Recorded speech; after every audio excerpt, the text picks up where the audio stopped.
Hello everyone, very good morning to all of you. जैसे कि हमने प्रीवियस वीडियो में सीडीपी के हाफ चैप्टर्स कंप्लीट कर लिए थे क्विक रिविजन के साथ, वैसे ही हम सीडीपी के आगे कंटिन्यू करेंगे। आज इस वीडियो में पूरा आपके सीडीपी के जो कंसेप्ट हैं ये 2 वीडियोस में कंप्लीट हो जाएंगे और पेपर इसके अंदर ही आएगा। 101% श्योरिटी है कि इससे बाहर पेपर नहीं आएगा, राइट, सीटेट में। अगला टॉपिक है gender as a social construct. तो जेंडर की बात की गई है। जेंडर और सेक्स दोनों में फ़र्क क्या होता है, क्वेश्चन आता है और आपको पता होना चाहिए। जेंडर तो सोशल कंस्ट्रक्ट होता है जो सोसाइटी बनाती है, ठीक है, कि जैसे मेल्स का काम क्या है, बाहर जाके काम करना, और फीमेल्स का काम क्या है, घर पे बच्चे संभालना, कुकिंग करना। तो ये क्या है, सोसाइटी ने बनाया है। एक होता है सेक्स। सेक्स होता है बायोलॉजिकल, कि वो बॉय है या गर्ल है, तो ये तो ऑलरेडी ही तय होता है सेक्स, राइट। तो दोनों में ये फ़र्क है। तो जो जेंडर है, हमें जेंडर सेंसिटिव होना चाहिए, ठीक है जी। हर तरह के जेंडर को इंक्लूड करना चाहिए। इंक्लूजन की बात की गई है, तो ये पॉजिटिव चीज़ें कुछ माइंड में रखना कि जो गर्ल्स के रोल है वो बॉयज़ भी परफॉर्म करेंगे, तो वो आंसर पॉजिटिव होगा, अदरवाइज वो नेगेटिव होगा, right. Then come individual difference. Individual difference क्या होता है कि हर एक बच्चा एक दूसरे से अलग है, हर एक की एबिलिटी अपनी अलग है, कोई जल्दी सीख जाता है, कोई लेट सीख जाता है, राइट। वो जो डिफरेंसेस हैं किन किन चीज़ों के हो सकते हैं, देखो, लैंग्वेज डिफरेंस हो सकती है। कोई बच्चा किसी स्टेट से आ रहा है स्कूल में पढ़ने के लिए, कोई किसी स्टेट से आ रहा है, तो सबकी लैंग्वेज अलग है, सबकी कास्ट अलग है, सबके जेंडर्स अलग हो सकते हैं, रिलीजन अलग हो सकता है और कम्युनिटी अलग हो सकती है, ठीक है जी। तो ये चीज़ें दिमाग में रखनी है और इंडिविजुअल डिफरेंस को हमेशा क्या करना है, इंक्लूड करना है। ये वर्ड्स याद रखने हैं, इंक्लूड करना है, सेग्रीगेट नहीं करना है, एक्सक्लूजन नहीं करनी, ठीक है। ये सब चीज़ें नेगेटिव हो जाती है, तो सीधे आंसर क्रॉस है इसका, राइट। नेक्स्ट, ये है स्कूल बेस्ड असेसमेंट, और इसमें से तो क्वेश्चन आता ही आता है। स्कूल बेस्ड असेसमेंट क्या बोलती है, इसको SBA भी बोला जाता है, and CCE, that is continuous and comprehensive evaluation.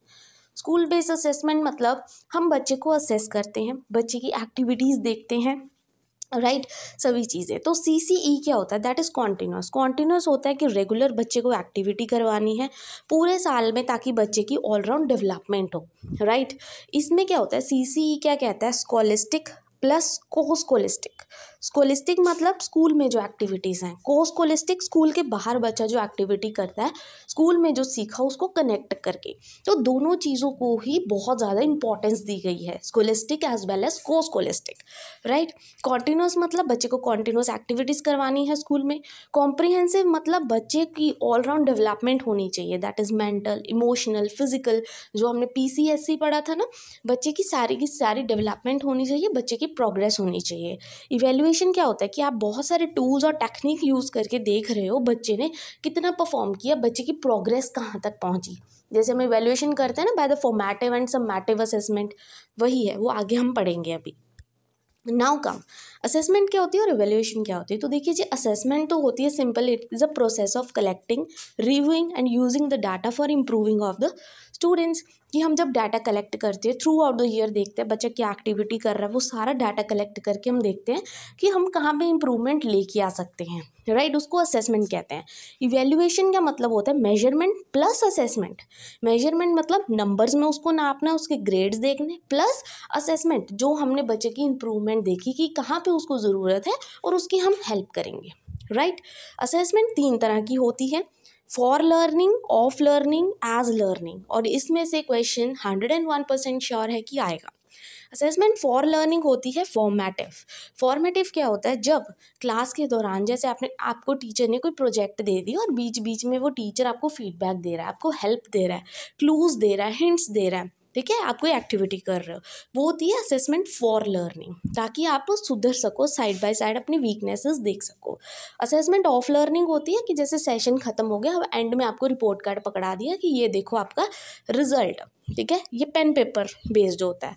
Assessment as learning क्या होता है कि बच्चा खुद को असेस करता है, देखता है कि मेरी कमियां कहाँ पे हैं और खुद ही खुद को इम्प्रूव करता है, वो होता है असेसमेंट एज लर्निंग।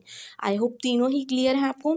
अब देखिए, असेस करना है बच्चे को, आपके उसकी एक्टिविटीज़ देखनी है, कितनी डेवलपमेंट हुई है, तो कैसे चेक करोगे, ऑब्जर्व करके चेक करोगे, एनेक्डोटल रिकॉर्ड्स बनाओगे कि बच्चे ने कौन कौन सी एक्टिविटीज़ की हैं, कहाँ पे उसकी वीकनेस है, कहाँ पे स्ट्रेंथ है, ठीक है, प्रॉपर रिकॉर्ड रखोगे। इंटरव्यू करोगे और रेटिंग स्केल से चेक कर सकते हो आप, right. I hope this much is clear. अब आते हैं diagnostic test and remedial teaching. तो याद रखना हमेशा डायग्नोस पहले किया जाता है, रेमेडी बाद में दी जाती है, राइट। डायग्नोस मतलब जैसे आप डॉक्टर के पास गए तो आपने क्या बोला कि आपको ये प्रॉब्लम है, पहले डॉक्टर आपको डायग्नोस करेगा, चेक करेगा, राइट, फिर जाके आपको रेमेडी प्रोवाइड करेगा, दवाई देगा। तो डायग्नोसिस पहले होती है, रेमेडी बाद में होती है। कंफ्यूज मत होना, आप रेमेडी पहले लिख देते हो कई बार, ठीक है, तो वो नहीं करना। डायग्नोसिस पहले होती है, पहले डॉक्टर चेक करेगा अच्छे से। जैसे कहते हैं आप जाते हो पेट दर्द हो रहा है तो डॉक्टर क्या बोलेगा, पहले ब्लड टेस्ट करवा के आओ, मतलब पहले उस टेस्ट से वो डायग्नोस करेगा कि क्या प्रॉब्लम है, ठीक है, एक्चुअल में, फिर आपको रेमेडी प्रोवाइड करेगा, राइट। तो डायग्नोस किस चीज़ के लिए होता है, ताकि बच्चे की वीकनेस और गैप्स वगैरह आपको पता लग सके। रेमेडी मतलब उस अकॉर्डिंग फिर आप अपने लेसन प्लान्स तैयार कर सको, राइट। एक होता है नॉर्म रेफरेंस टेस्ट, एक होता है क्राइटेरियन रेफरेंस टेस्ट। नॉर्म होता है कि जब आप एक बच्चे को दूसरे से कंपेयर करते हो, वो होता है नॉर्म रेफरेंस टेस्ट। सिंपल सा वर्ड आपको पता होना चाहिए, कंपैरिजन। क्राइटेरिया होता है सिंपल, जैसे सीटेट पास करने के लिए आपको 60% नंबर चाहिए ही चाहिए, ना इससे ज़्यादा ना इससे कम। आपको पास होना है तो 60 ही चाहिए, ज़्यादा आ जाए तो वेल एंड गुड है। तो एक क्राइटेरिया बना दिया है कि यही नंबर चाहिए, इससे कम आए तो ख़त्म है, right. Then addressing the learners from diverse backgrounds, की जो डाइवर्स बैकग्राउंड से आते हैं, SC STs, ये सारे मतलब जो भी हैं, कई बार हम क्या करते हैं उनको प्रॉपर इक्वालिटी नहीं देते, बट हमें क्या कुछ पॉजिटिव चीज़ें दिमाग में रखनी है, और ये आंसर से रिलेटेड है कि हमें इक्विटी एंड इक्वालिटी दोनों चीज़ें ही रखनी है, इक्वल रखना है सबको, ठीक है, सबको इंक्लूड करना है, सेग्रीगेट नहीं करना, अलग नहीं बिठाना, स्पेशल स्कूल्स नहीं बनाने उनके लिए, कोई लेबलिंग नहीं करना बच्चे को कि हाँ तू तो इस बैकग्राउंड से आया, ऐसा नहीं बोलना किसी को, ठीक है। और फ्लेक्सिबिलिटी रखनी है करिकुलम में कि अगर चेंजेस की ज़रूरत हो तो कर सको, रिजिड नहीं रखना, राइट।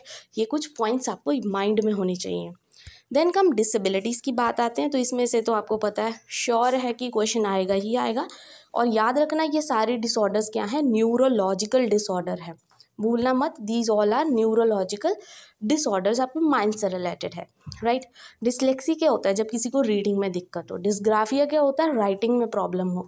कैलकुलिया तो सीधा पता है, कैलकुलेशन में प्रॉब्लम है। तो मैथमेटिक्स के जब भी कोई स्टेटमेंट आ जाए ना ऐसी कि बच्चे को रीडिंग में प्रॉब्लम है तो पता है डिसलेक्सिया। राइटिंग में प्रॉब्लम है, डिसग्राफिया। देखने में दिक्कत है तो विजन इम्पेयरमेंट है, राइट। सुनने में दिक्कत है तो हेयरिंग इम्पेयरमेंट है। डिस्फेजिया है मतलब लैंग्वेज समझने में दिक्कत आ रही है, ठीक है। डिस्प्रैक्सिया है मतलब मोटर एक्टिविटीज़ डिसऑर्डर है, वो मोटर एक्टिविटीज़ नहीं कर पा रहा अच्छे से। ADHD बच्चा टेंशन नहीं दे पा रहा अच्छे से, किसी भी चीज़ को डिस्ट्रैक्ट हो जाता है वो फटाफट। ऑटिज्म होता है कि वो रिपीट करता रहता है एक ही बात को, वो जो बच्चा है उसको कम्युनिकेशन में दिक्कत आती है, भीड़ भाड़ वाली जगह में वो कम ही जाके खुश है, राइट। हियरिंग इम्पेयरमेंट के लिए आप एड्स यूज़ कर सकते हो, ज़ोर से बोल सकते हो being a teacher. Visually impaired है तो उसके लिए ब्रेल लैंग्वेज यूज़ की जाती है। लोकोमोटर डिसेबिलिटी है तो मूवमेंट प्रॉब्लम है उस बच्चे को। आई hope this is clear. Now comes addressing with talented creative specially abled learners, means gifted बच्चा हम किसको कहेंगे, सबसे पहले आपको पता होना चाहिए। गिफ्टेड बच्चा तो वो होता है, देखो गिफ्टेड कहते हैं ना जिसको, कि तू तो भगवान की देन है भाई, तेरे को तो बहुत इंटेलिजेंस है, मतलब वो इंटेलिजेंटली ब्राइट होगा, उसकी IQ हमेशा 140 से ऊपर होगी, ठीक है। टैलेंटेड होगा और क्रिएटिव होगा, वो बच्चा को ओरिजिनलिटी लेके आएगा आइडियाज़ में। अब थिंकिंग भी 3 तरह की होती है, क्वेश्चन इसमें से हर बार आता है, ठीक है, मिस नहीं करना। डाइवर्जेंट थिंकिंग क्या होता है, जब बच्चा ओपन एंडेड थॉट्स हो बच्चे की, मतलब बहुत सारी दिशाओं में बच्चा उस चीज़ को लेके सोचे। कन्वर्जेंट तो होता है कि बच्चा बस जितना पूछा उतना ही जवाब दे, वो होती है कन्वर्जेंट। तो दोनों में फ़र्क है और क्वेश्चन आता है, ठीक है। रिफ्लेक्टिव तो होती है कि अपने ही एक्शंस पे खुद रिफ्लेक्ट करना, कि अगर मेरी ये गलती है तो कहाँ गलती हुई, मुझे फिर से सोचना पड़ेगा इस बारे में, वो होती है रिफ्लेक्टिव टीचिंग, राइट। तो उसमें क्या होगा, क्या करेंगे, इसको मेटाकोग्निशन भी बोला जाता है, कई बार टर्म यूज़ हो जाती है, याद रखना। मेटाकोग्निशन मतलब thinking about your own thinking, right. Then learning as a social activity and motivation. अब हमारी लर्निंग को 2 चीज़ें इफेक्ट करती हैं, बच्चे की लर्निंग को हमें बहुत अच्छे से पता है, एक होती है हेरिडिटी, एक होता है इन्वायरमेंट। हेरिडिटी मतलब बच्चा जहाँ में रहता है, और environment, right. Heredity as it is जो पेरेंट्स से हमें मिली है, सबसे पहले अपने पेरेंट्स से, देन इन्वायरमेंट जिस जगह में वो रहता है। तो दोनों ही चीज़ें क्या है बच्चे में इफेक्ट डालती ही है। मोटिवेशन दो तरह की होती है, इंट्रिंसिक एंड एक्सट्रिंसिक। इसमें से तो क्वेश्चन आएगा ही आएगा, as you very well know. Intrinsic होता है जब हम प्लेजर के लिए पढ़ते हैं, कुछ नॉलेज लेने के लिए पढ़ते हैं, उसको इंट्रिंसिक बोलेंगे।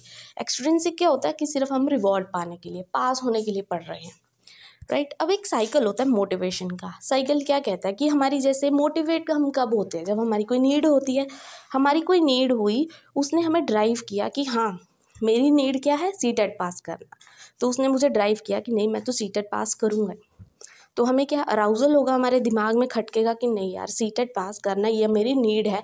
तो आप मोटिवेटेड हो, ठीक है। गोल डायरेक्टेड बिहेवियर, उस गोल तक पहुंचने के लिए आप बिहेवियर शो करोगे। क्या करोगे, सारे प्रीवियस ईयर पेपर देखोगे, यूट्यूब वीडियोस देखोगे, सब कुछ चेक करोगे। फिर आपने वो गोल अचीव कर लिया। जैसे ही आप वो गोल अचीव हो गया, फिर से वो जो आप में जो आग आई थी वो क्या है, ख़त्म हो गई। फिर से एक और नीड आ गई। कहते हैं ना ज़रूरतें ख़त्म नहीं होती, बस वही चीज़ है, ये साइकिल चलता रहता है। I hope this is also clear. Now comes the last topic, ठीक है जी। और इसमें से भी आता है Maslow hierarchy of needs. Maslow ji ने क्या किया, हायरार्की ऑफ नीड्स का एक प्रॉपर टेबल दिया। कहने का मतलब उन्होंने पहले फिजियोलॉजिकल नीड्स की बात की, रोटी कपड़ा मकान, जो इंसान की सबसे पहली ज़रूरत है, इंसान को वो फुलफिल करना चाहिए। अब घर भी ले लिया, अब कुछ सेफ्टी नीड्स, मतलब जॉब भी चाहिए तभी तो घर चला पाओगे, राइट। तो ये नीड्स भी ज़रूरी है। अब नीड्स तो पूरी हो जाएगी, जॉब भी मिल गए, पर अपने भी होने चाहिए साथ में, तभी बंदा खुश रहेगा। Love and belongingness. Then esteem needs, बच्चे की कुछ अपनी सेल्फ एस्टीम होनी चाहिए, राइट। और एक्चुअलाइजेशन तक तो कोई ही पहुंचता है, मतलब साधु संत बनना बिल्कुल कि मतलब कहते हैं ना जिसको बिल्कुल ख़त्म हो जाना, बिल्कुल मुझे लेना देना ही नहीं है इस दुनिया से, ऐसा कुछ इंसान बनना वेरी लेस पर्सन, 0.01% पर्सन ही यहाँ तक पहुँच सकते हैं, ठीक है। क्योंकि आजकल तो सबको हर एक से कुछ ना कुछ लेना देना ही होता है, राइट, अपने मतलब से चलते। तो ये है हायरार्की ऑफ नीड्स। पहले इंसान के फिजियोलॉजिकल नीड्स आती हैं, फिर सेफ्टी नीड्स कंप्लीट करनी होती है बंदे को अपनी, फिर लव एंड बिलोंगिंगनेस चाहिए, esteem needs, and the last is self actualization needs, ठीक है। तो ये सारी थी हमारी CDP, हमने 2 वीडियोस में कंप्लीट कर ली है। एंड आई होप कि अपनी तरफ से मैंने पूरी कोशिश की है और इससे बाहर कोई पेपर नहीं आएगा, मैं अभी भी कह रही हूँ, ठीक है। तो all the very best for your exam, अच्छे से अपने रिविजन कीजिएगा।